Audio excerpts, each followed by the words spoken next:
Just child child. 3 উপকরণে গরম হয়ে যাবে ঠান্ডা। এই 3টি উপকরণ মিক্স করে এমন একটা ড্রিঙ্কস তৈরি করব যেটা খাওয়ার কয়েক মিনিটের মধ্যে আপনার শরীরে ঠান্ডা অনুভব হবে।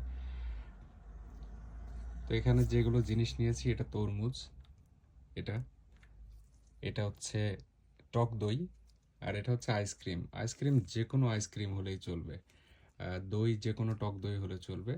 আর তরমুজটা অবশ্যই ফ্রিজে রেখে একটু ঠান্ডা করে নেবেন।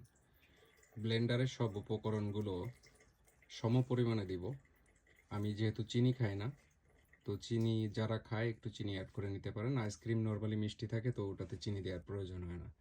আর অবশ্যই একটু ওয়াটার অ্যাড করে নেবেন ব্লেন্ড করার আগে। জুসটা একদম রেডি হয়ে গেছে। যে জুসটা তৈরি করলাম এটা এখন টেস্ট করার পালা।